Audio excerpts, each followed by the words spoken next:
अस्सलाम वालेकुम, welcome back to innovate IT zone. आज के वीडियो लेक्चर में हम लोग डिस्कस करेंगे अपनी डेटा साइंस का नेक्स्ट टॉपिक जो कि है इन्फ्रेंशियल स्टैटिस्टिकल एनालिसिस के बारे में। एनीहाउ इस लेक्चर के अंदर आप लोगों का जो कॉन्सेप्ट क्लियर होगा वो आप लोगों की जो आपने टॉपिक सब्जेक्ट पढ़ा था आपने आई थिंक 3rd या 4th सेमेस्टर्स के अंदर which is probability and statistic, ठीक है। तो उससे रिलेटेड ही सारे टॉपिक जो है वो अब आने वाली वीडियोस के अंदर आपको आएंगे।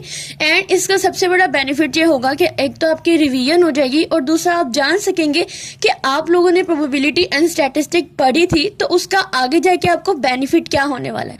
डेटा साइंस के अंदर हम लोग इन टॉपिक्स को क्लियर करेंगे उन्हीं की एग्जांपल्स की हेल्प से एंड उन्हीं के जो स्टेप्स थे उसी के हेल्प से।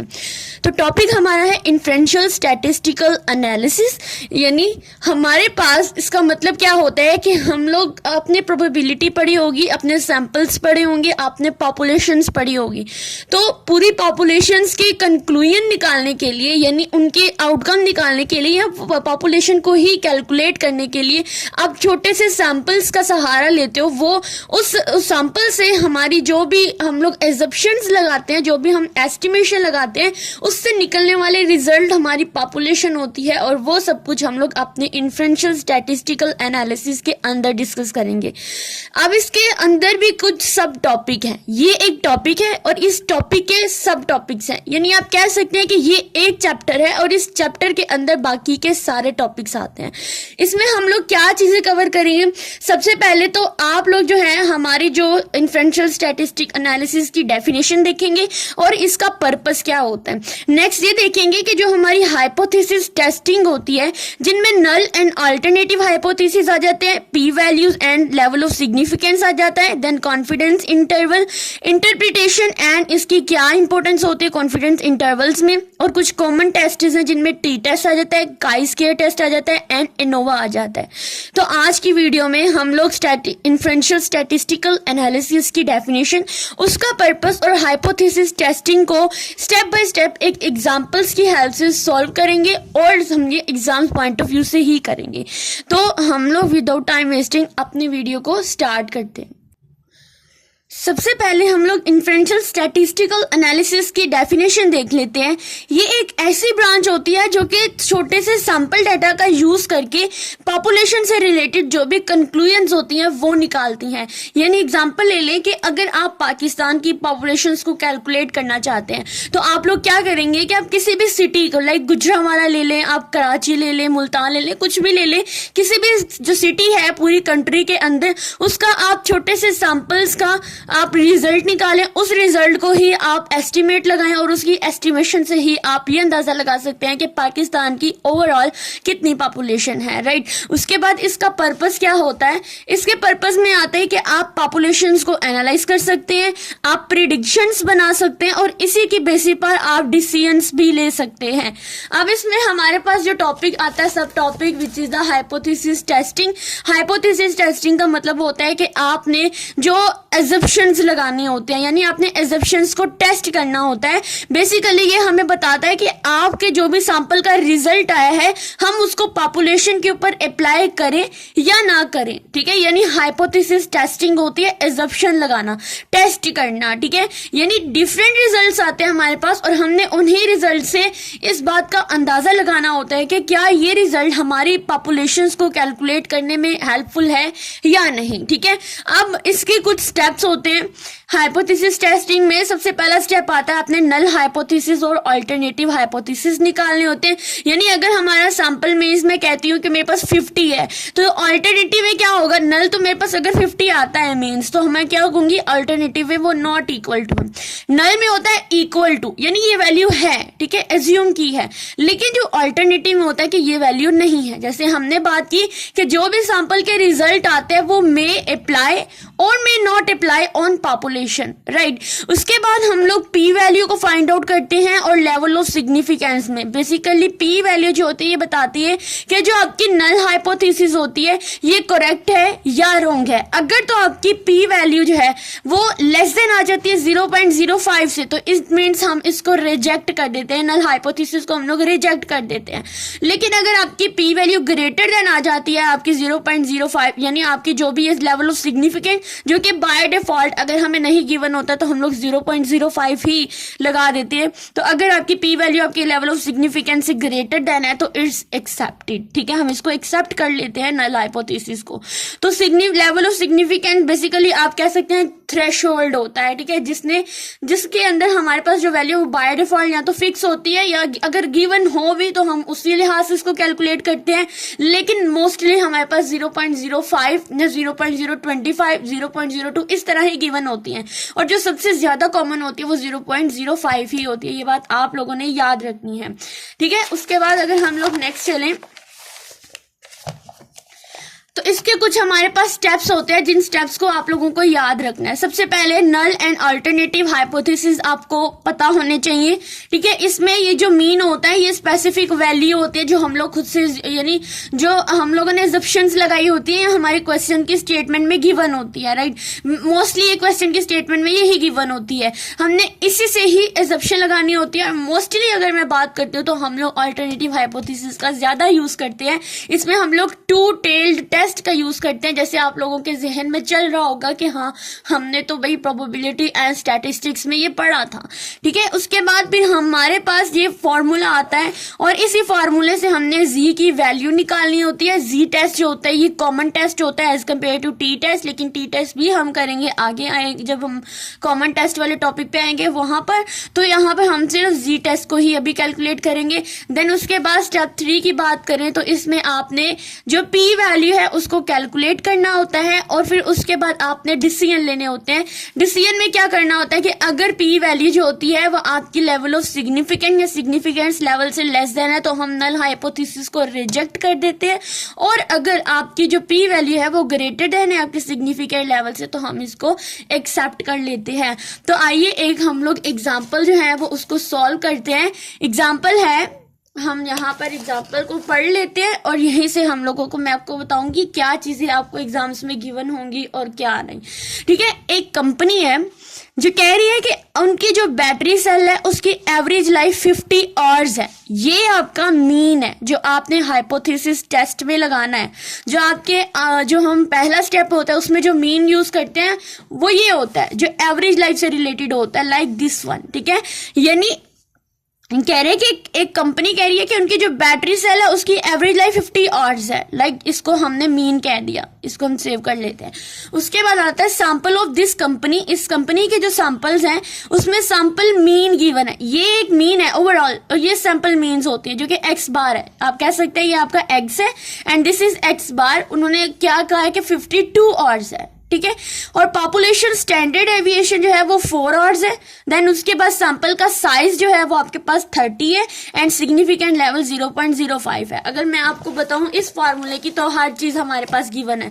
आपके पास एक्स भी गिवन है, आपके पास म्यू भी गिवन है जो कि मेरे पास मीन है। सॉरी मैंने यहाँ पे इसको एक्स से रेफर किया लेकिन ये आपके पास म्यू होता है, ठीक है, मीन बोलते हैं इसको। देन उसके पास स्टैंडर्ड एविएशन है और देन आपके पास साइज होता है। इसी फार्मूले के अंदर आपने इसको पुट करना है, लेकिन आपने ये देखना है कि जो आपका सैंपल मीन्स गिवन है वो हाइपोथेसिस में किस स्टेज पर है, किस स्टेप में आ रहा है। तो हम लोग इसकी कैलकुलेशन जो है वो यहां पर स्टार्ट करते हैं।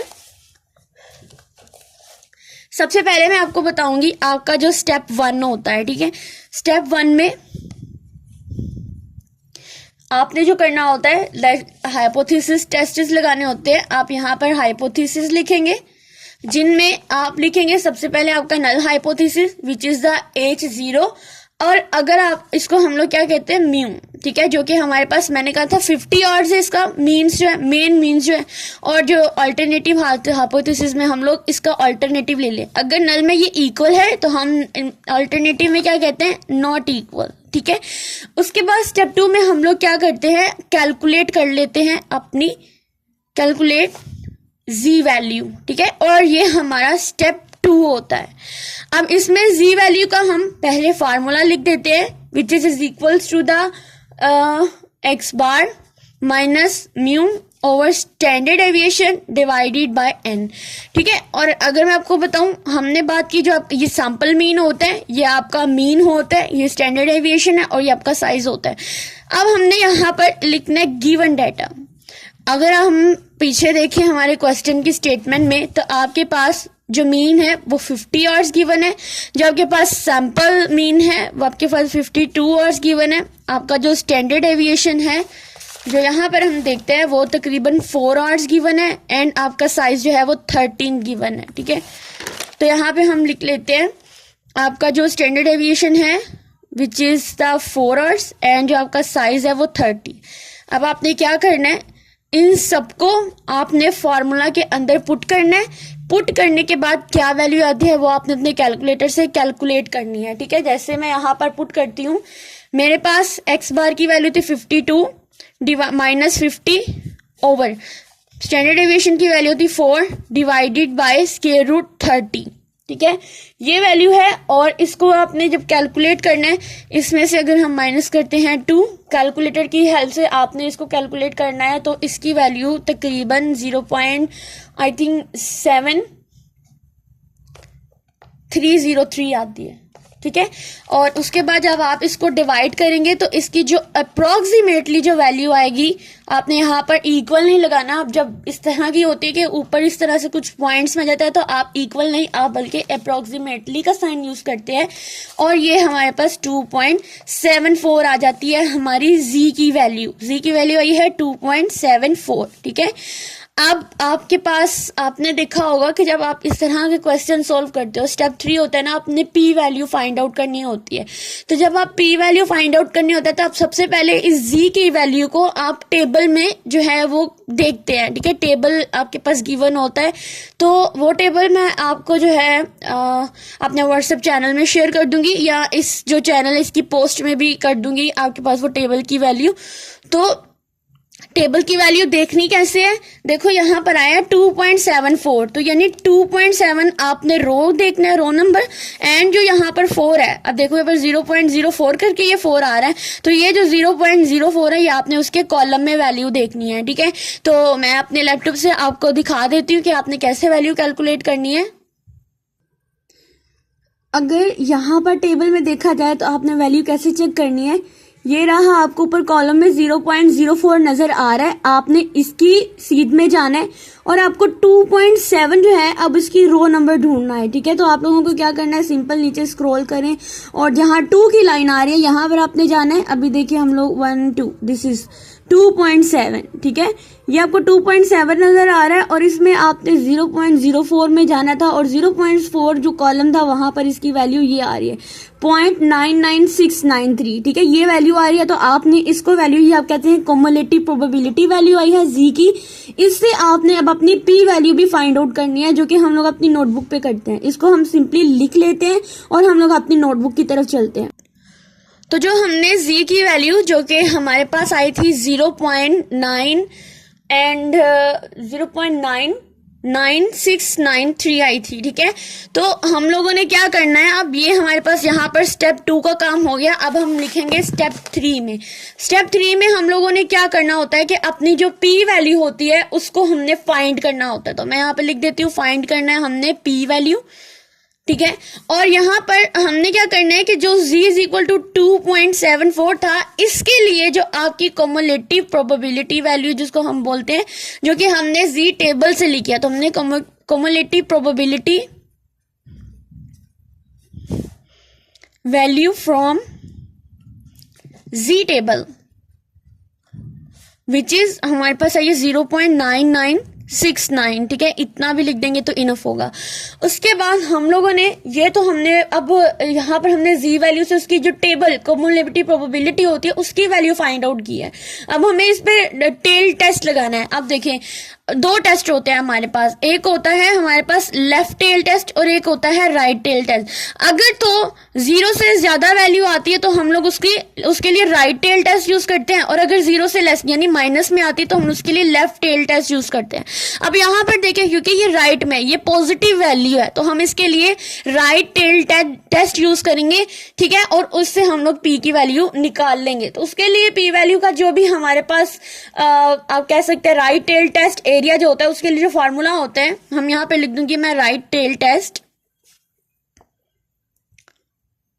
उसमें होता है 1 माइनस जो आपकी जी की वैल्यू होती है। ठीक है, ये जो कम्युलेटिव प्रोबेबिलिटी है ये उसकी वैल्यू 0.99693 0.69 लिखूंगी और इसको जब मैं 1 से माइनस करूंगी तो मेरे पास जो वैल्यू आएगी वो आई थिंक 0. आप अपना कैलकुलेटर यूज करें और उससे इसकी वैल्यू जो है वो निकाल सकते हैं. 0.0031 इस तरह से करके कोई वैल्यू आएगी. और फिर आप लोगों को क्या करना है कि ये जो वैल्यू है ये आप लोगों की आई है अब पी वैल्यू के लिए. आप कह सकते हैं ये राइट टेल एरिया की जो वैल्यू आई है. अब मैंने आप लोगों को स्टार्टिंग पे एक बात कही थी कि जब आप लोगों ने इसके लिए देखना है कि जब आप हाइपोथेसिस टेस्ट में अगर तो ये 50 के इक्वल हो रहा है तो ठीक है. अगर 50 के इक्वल आपका सैंपल मीन्स नहीं आ रहा है तो मीन्स आपने यहाँ पर 2 टेल टेस्ट जो है वो फाइंड आउट करना है. ठीक है, 2 टेल टेस्ट. ठीक है, 2 टेल टेस्ट में एक लेफ्ट वाला आता है एक राइट वाला आता है. अब हमने राइट वाला ले लिया लेकिन चूंकि इसका नाम 2 टेल टेस्ट है इसलिए मैं इस वैल्यू को 2 से मल्टीप्लाई करा दूंगी. यहाँ पर आप 2 टेल टेस्ट लिख सकते हैं. 2 इंटू 0.0031 करूंगी. इसको 2 से जब मैं मल्टीप्लाई कराऊंगी तो मेरे पास जो वैल्यू आएगी दैट्स 2 1 2 2 6 3 2 3 6 एंड 0 जो 0.0. ठीक है, ये मेरे पास वैल्यू आ गई है. अब इससे मैं अपनी पी वैल्यू फाइंड करूंगी. आप लोगों को पी वैल्यू फाइंड करने के लिए सबसे पहले क्या स्टेप करना है. स्टेप नंबर 1, आपको अपने जी टेबल में से ये वैल्यू निकालनी है. कैसे निकालनी है वो मैंने आपको बता दिया है. उसके बाद आपने राइट टेस्ट आपने ये देखना है कि अगर ये पॉजिटिव वैल्यू है, अगर नेगेटिव होगी यहाँ पर माइनस होगा लेकिन ये पॉजिटिव है तो आपको राइट साइड पे जाना है और इसको 1 माइनस 0.9969 कर देना है. ये माइनस करने के बाद आपके पास ये वैल्यू आएगी. उसके बाद आपने टूल टेस्ट फाइंड करना है तो उसको आपने इसको मल्टीप्लाई कर देना है. मल्टीप्लाई कराने के बाद आपकी जो भी वैल्यू आएगी आपने वहां पर जो पी वैल्यू थी उसको फाइंड आउट करना है. ठीक है, तो उसके लिए आप लोगों को क्या करना है, आपको कंपेयर करना होगा. ठीक है, आप ये कह सकते हैं आपकी पी वैल्यू आ गई है. अब आपने यहाँ पर जो स्टेप नंबर 4 होता है हमारा, यहां पर आपने करना है कंपेयर पी वैल्यू. कंपेयर क्या था कि जो भी आपकी पी वैल्यू आई है अगर वो आपकी ग्रेटर देन हो जाती है, आपकी सिग्निफिकेंट लेवल ऑफ सिग्निफिकेंट यहाँ पर 0.05 था, इससे अगर ग्रेटर देन हो जाती है तो मीन्स कि ये एक्सेप्टेड होगा. लेकिन अगर ये जो पी वैल्यू है वो लेस देन हो जाती है 0.05 से तो देन ये रिजेक्टेड होगा. लेकिन अगर आप लोग यहाँ पर देखें तो यहाँ पर मेरे पास पी वैल्यू 0.0062 आई है तो इन दोनों में से क्या है which is the less than 0.05,